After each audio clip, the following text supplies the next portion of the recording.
বেনামেতে 500 টাকা এসে পৌঁছে গেল, ওগো খোদা তাদের যেন নিয়েছিল ভালো।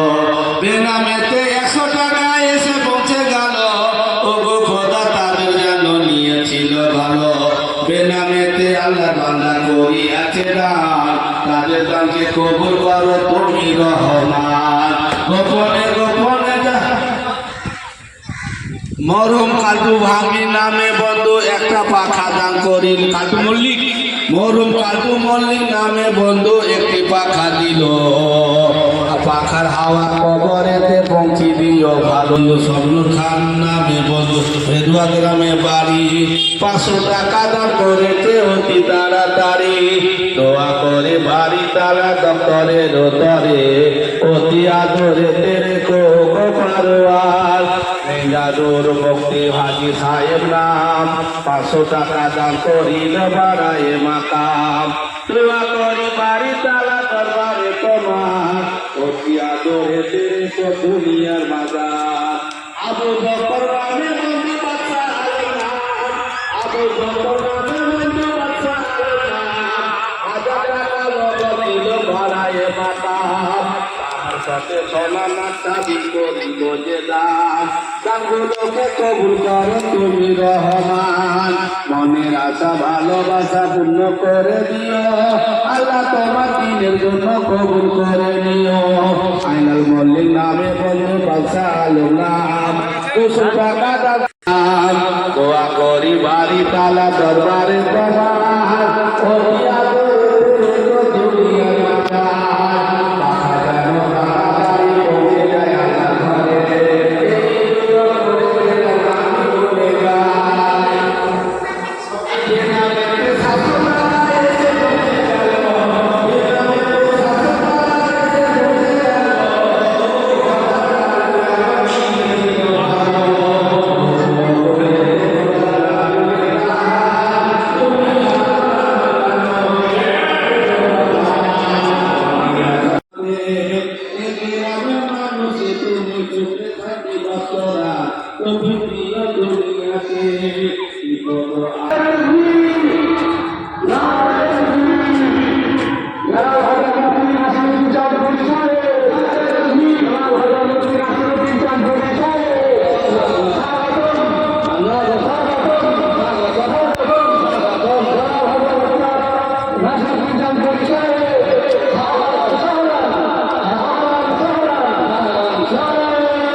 বন্ধু ভাই বাড়িতে যাও, বন্ধু ভাই বাড়িতে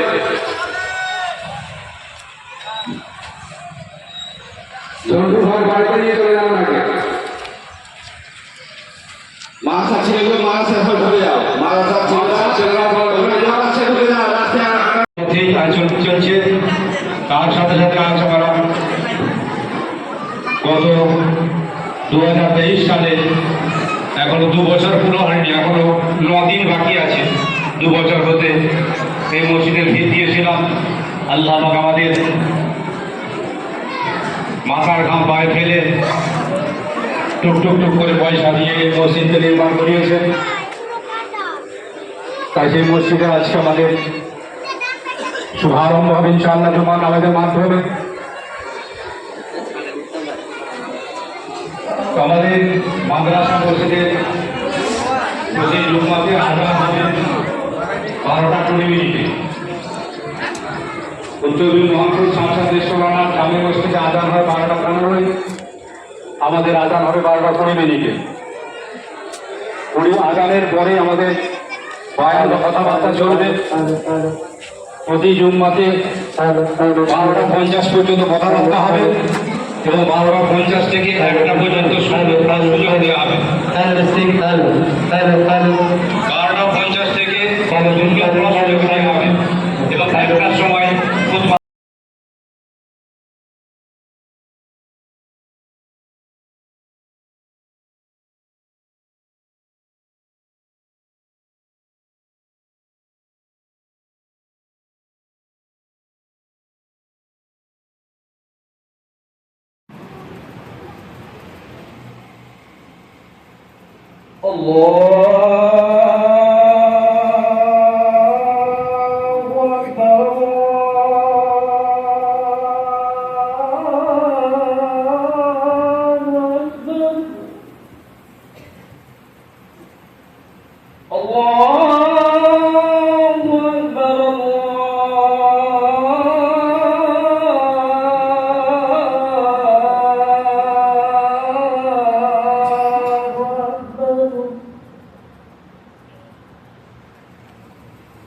أشهد أن لا إله إلا الله.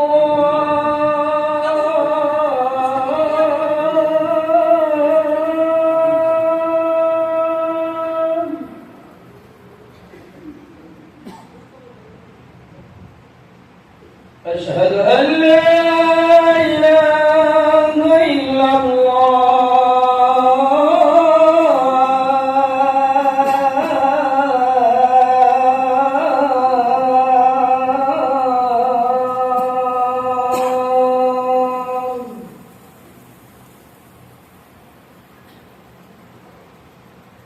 أشهد أن محمدا رسول الله.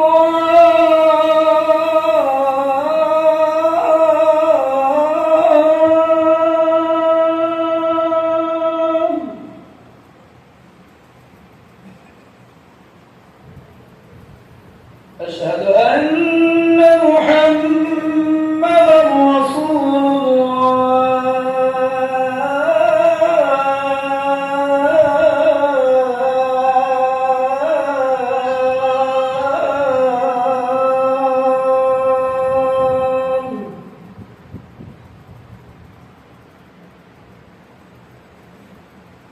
حي على الصلاة.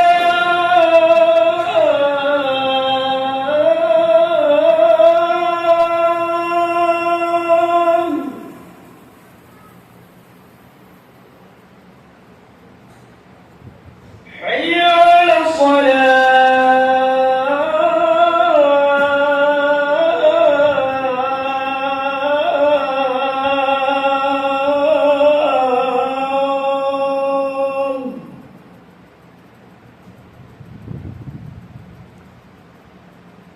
حي على الفلاح.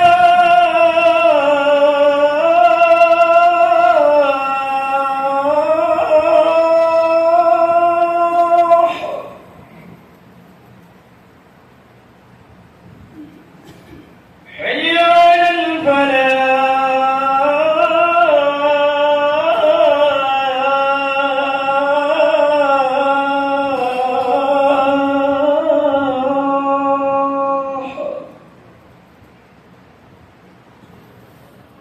الله أكبر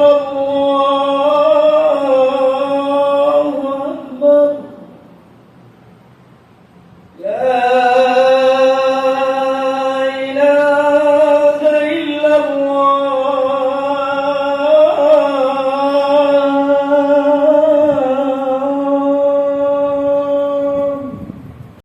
যতক্ষণ পর্যন্ত মজলিস চলবে আমাদের কোনো কথাবার্তা বলা তাই যাবে। তো সেই জন্য সবাই আল্লাহর জন্য আমরা একটুখানি চুপ থেকে কিছু দিনের কথা শুনবো, বলুন ইনশাআল্লাহ। পেছনে যারা আছি, যারা মানুষজন আসছেন, যদি ভেতরে জায়গা থাকে আপনারা জায়গা করে দেবেন, তবে কেউ কোনো কথা বলবেন না।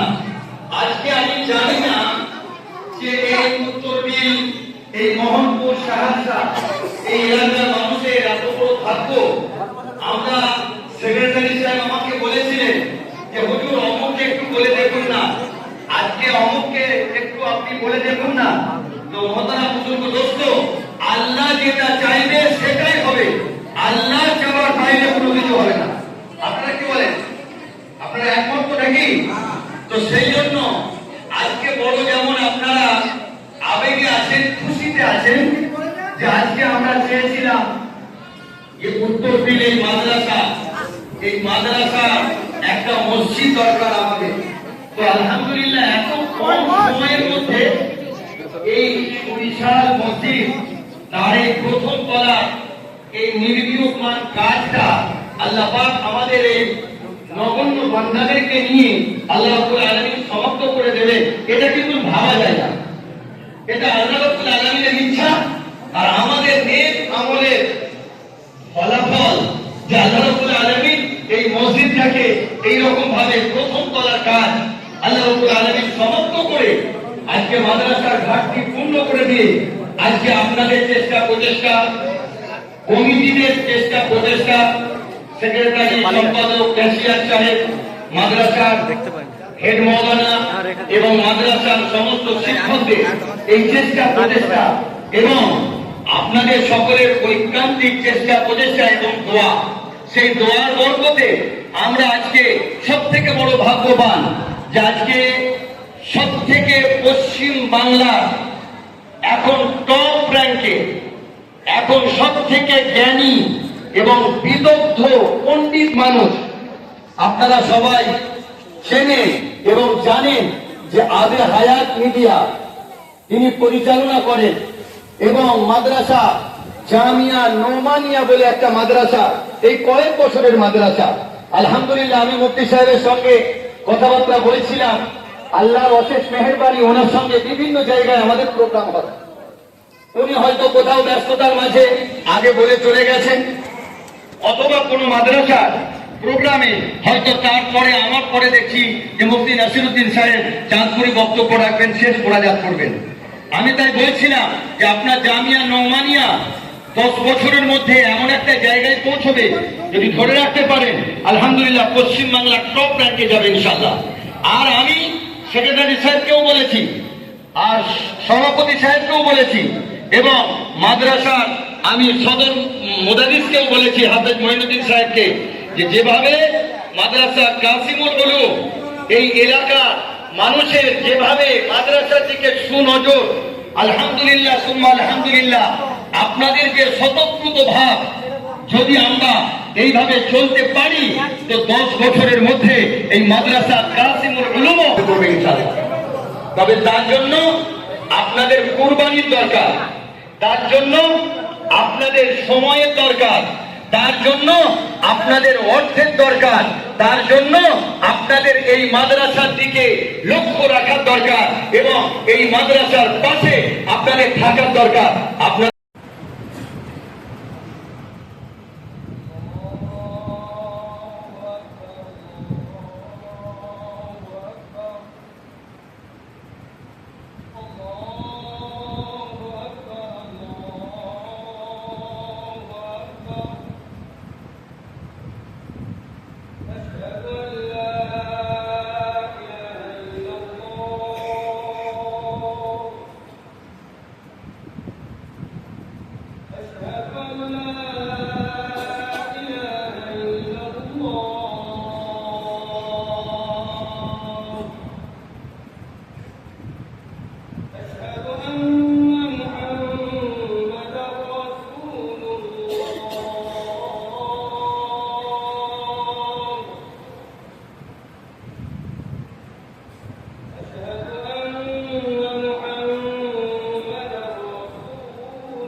الحمد لله الذي خلق الإنسان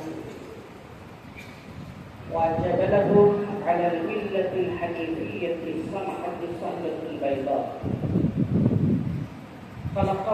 فأطرقهم في أسفل السافلين ولحقهم الشقاء فرحمهم ولطف بهم وبعث إليهم الأنبياء ليخرج بهم من الظلمات إلى النور ومن المضيق إلى الفضاء وجعل طاعته منقوطا بطاعته فيا للفخر والعلا. اللهم صل عليهم وعلى وراثتهم ما دامت الأرض والسماء وخص من بيتهم سيدنا ونبينا محمد المقيد بالآيات الواجبة الغراء بأفضل الصلوات وأكرم التحيات وأفضل الصلوات وأمطر عليه وعلى آله الحبيب الطاهر وجازهم أحسن الجزاء. أما بعد فيا أيها المسلمون الكرام أوصيكم ونفسي أولا وقبل كل شيء بالتقوى فإنها أي التقوى وصية الله تبارك وتعالى للأولين والآخرين حيث قال في القرآن المجيد ولقد وصينا الذين أوتوا الكتاب من قبلكم وإياكم أن اتقوا الله. وأيضا قال الله سبحانه وتعالى في مبدأ كتابه العزيز ذلك الكتاب لا ريب فيه هدى للمتقين.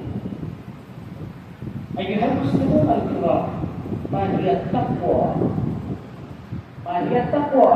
سئل علي رضي الله تعالى عنه وأرضاه عن حقيقة التقوى فقال التقوى هي الخوف من الجليل والعمل بالتنزيل والرضا بالقليل والاستعداد ليوم الرحيل.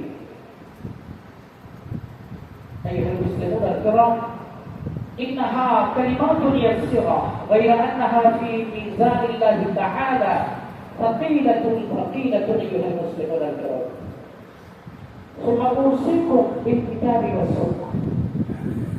أحل حلال الكتاب ربكم وحرم حراما فاقرؤوه آناء الليل والنهار وتدارسوه مع وصولكم واعلموا أن خيركم من تعلم القرآن وعلمه كما رواه الإمام البخاري رحمه الله.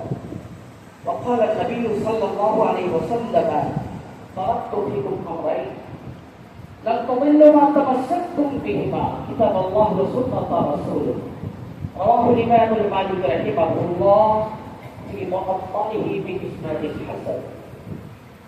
أيها المسلمون الكرام نقل عن الصحابة والتابعين أي في خير القرون أن الصحابة والتابعين الرجل إذا مر به في وقت السحر سمع ببيوتهم ضويا كضوي النحل من البكاء والمناجاة والتلاوات في التهجد. ثم تبدلت الحال غير الحال كيف نعيش بالنسبة إليهم إن تلك التلاوة وذاك الدعاء وتلك المناجاة قد أبدل في بيوتنا بالغنى والموسيقى والوصر وبالجوال. حفظنا الله. أقول ما تسمعون وأستغفر الله العظيم الجليل لي ولكم ولسائر المسلمين فاستغفروه إنه هو الغفور الرحيم.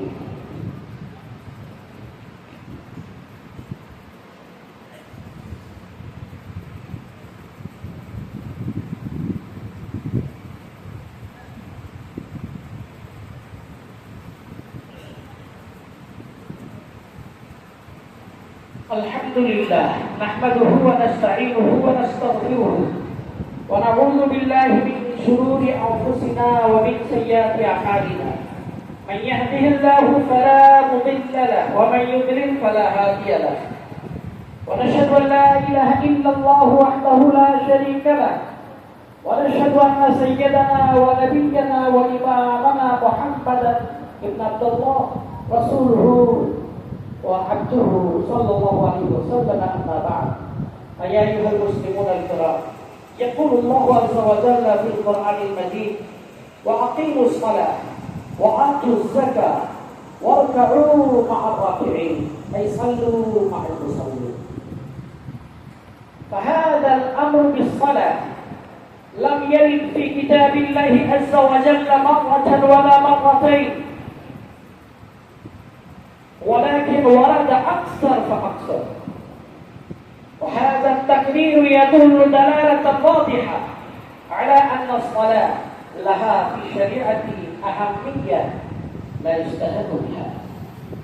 لذا قال النبي صلى الله عليه وسلم: أول ما يحاسب به العبد يوم القيامة الصلاة، فإن صلحت صلح سائر عمله، وإن فسدت فسد سائر عمله، أو كما قال عليه الصلاة والسلام. وإذا قال عليه الصلاة والسلام: لا إسلام لمن لا صلاة له، ولا صلاة لمن لا وضوء له، أو كما قال عليه الصلاة والسلام. معاشر المسلمين، جاء إلى النبي صلى الله عليه وسلم رجل أعمى، لعله كان عبد الله ابن أم مكتوم رضي الله عنه، جاء وقال: يا رسول الله، حينما تمطر السماء ويسيل الوادي لا أستطيع أن أصل إلى المسجد، يا رسول الله، هل تجد لي رخصة أن أصلي في البيت؟ كان ذلك الصحابي رجلا أعمى، قال: يا رسول الله، حينما تمطر السماء لا أستطيع أن أصل إلى المسجد، هل تجد لي رخصة أن أصلي في البيت؟ قال رسول الله صلى الله عليه وسلم: نعم، فإن المشقة كانت واضحة جدا. كان الصحابي رجلا أعمى، فلما ولى سأل رسول الله صلى الله عليه وسلم: هل تسمع الأذان؟ أجاب: نعم يا رسول الله. قال النبي صلى الله عليه وسلم: لا أجد لك الرخصة، كما في رواية مسلم. وفي رواية ابن ماجه قال رسول الله صلى الله عليه وسلم: فعليك أن تحضر للجماعة. أيها المسلمون الكرام، هذه ذكرى للمتخلفين عن صلاة الجماعة الذين ألهتهم أموالهم وأولادهم ومشاغلهم الدنيوية فتركوا طريق المسجد. نرى المدن والقرى والسكك والدكاكين كلها تفيض بالمسلمين، ولكن مساجد الله خالية تشكو إلى الله عز وجل، لا يصلي فيها إلا نفر قليل لا يبلغ أصابع اليدين عددا.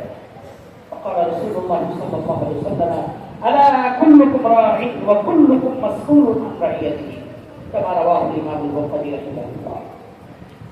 ثم أيها المسلمون الكرام، صلوا وسلموا على من أمر الله تعالى بالصلاة والسلام عليه، حيث قال في القرآن المجيد: إن الله وملائكته يصلون على النبي يا أيها الذين آمنوا صلوا عليه وسلموا تسليما. اللهم صل على محمد وعلى آل محمد وعلى أصحاب محمد وعلى كل من يتبع على طريقة محمد، وارض اللهم عن الخلفاء الراشدين المهديين أبي بكر عمر عثمان علي رضي الله تعالى عنهم وعن جميع الصحابة من الأنصار والمهاجرين. اللهم انصر من نصر دين محمد صلى الله عليه وسلم واجعلنا منهم، واخذل من قدر دين محمد صلى الله عليه وسلم ولا تجعلنا منهم. عباد الله رحمكم الله، عباد الله رحمكم الله، إن الله يأمركم بالعدل والإحسان وإيتاء ذي القربى وينهى عن الفحشاء والمنكر والبغي يعظكم لعلكم تذكرون. اذكروا الله يذكركم وادعوه يستجب لكم، واعلموا أن ذكر الله أعز وأجل وأتم وأهم وأكبر، والله يعلم ما تصنعون. فتحدثوا এবং হাজি সাহেবরা আছেন মাদ্রাসা প্রোগ্রামে চলে যাবে।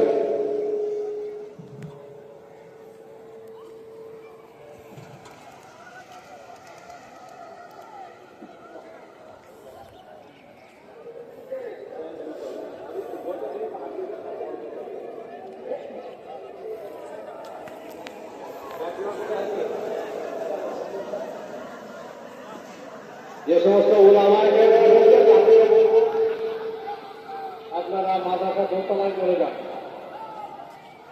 যে সমস্ত ওলামায়ে কেরাম এসেছেন তাদেরকে বলবো আপনারা মাদ্রাসা দোতলায় চলে যান। এবং বাইরে থেকে হাজী সাহেব যারা এসেছেন তাদেরকেও বলবো আপনারা মাদ্রাসা দোতলায় চলে যান।